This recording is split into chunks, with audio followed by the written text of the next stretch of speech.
Сәлем, менің құрметті оқырмандарым. Менің қызымның үстіндегі өте әдемі өз қолымен жасалған пакеттен көйлекті қалай жасалу жолымен сіздерге көрсететін боламын. Бұл көйлекті мен алтын көзге арнап балабақшаға қызыма жасап бердім. Өте оңай. Сіздер де менімен бірге істеп көріңіздер. Қыздарыңыз күзгі балда хит болатыны сөзсіз. Бізге ең алдымен ұзын пакет керек, яғни бұл жерде мен мусорный пакетті қолдандым. Және бантик жасауға лента қажет, және екі түсті ручкасы бар пакет қажет болады. Ең алдымен қара салафанымызды осылай ортасынан бөліп ұзын қылып жасап аламыз. Ал ленталарымызды байлауға бір келкі етіп кесіп дайындап аламыз. Келесі осылай ручкасы бар салафанымызды ашып, видеода көрсетілгендей етіп жасап, лентамызбен қатты етіп байлап, бантик тәрізді етіп жасаймыз.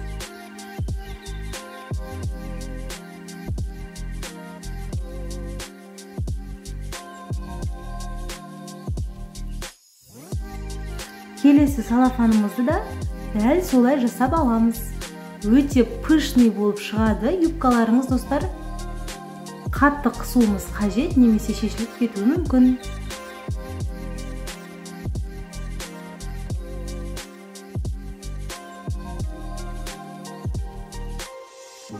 Келесі осы дайын болған салафанымызды ұзын салафанымызға ораймыз. Яғни бұл жердегі қазіргі мусорный пакетімізге алдын ала дайындалған салафандарымызды осылай кигізіп шығамыз. Яғни бұл жердегі қазір қара салафанымыз беліне белдік болады, артынан байлап қоямыз. Барлығын осылай қызыңыздың белінің формасына арнап жасап аламыз. Осылай екі жерінен байласаңыз, юбкамыз дайын болып шығады, қараңыздар. Өте әдемі болып шығып тұр. Келесі осылай үлкендеу сары пакетті аламыз. Балаңыздың денесіне қарай ортасынан кесіп артық бөлігін алып тастаймыз, және екі жағынан скотчтап байлайтын жіп тәрізді етіп жасаймыз. Осылай гүлдерін двухсторонний скотчпен жабыстырдым. Гүлдерді қалай жасаймыз? Сары және қызыл пакетімізді видеода көрсетілгендей етіп ораймыз, және де ортасынан жіппен байлаймыз. Жан жағын осылай ашатын болсақ, әдемі гүл шығады, қараңыздар, достар. Осы дайын болған гүлдерімізді двухсторонний скотчпен жабыстырып шығамыз.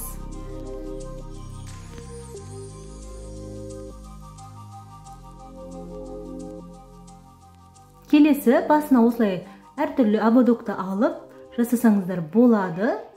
Бұл менің қызымның ободогы, және осыған ұзындау етіп кесіп аламыз. Видеодағыдай етіп байлап, бантик тәрізді етіп жасаймыз.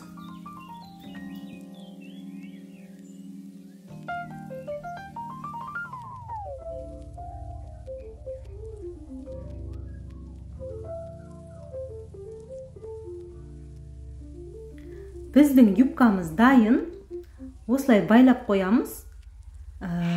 Егерде қара болып тұрған ұнамаса, жарты бөлігін кесіп тастап, көрінбейтіндей етіп жасасаңыздар болады, достар.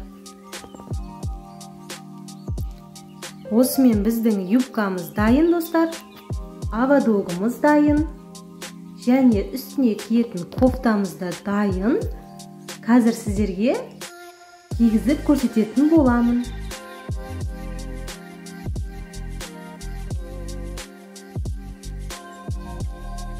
Иығына да дәл осылай етіп, видеодағыдай салафандарды бантик тәрізді етіп байласаңыздар, өте әдемі болып көрінеді. Міне, достар, мен қызыма киіп көрсетіп жатырмын. Осы қолымдағы зонтигіне де жапырақтарды ілетін боламын. Сол кезде өте әдемі болып көрінеді. Ақ юбкамен және ақ кофтамен кигізетін боламын.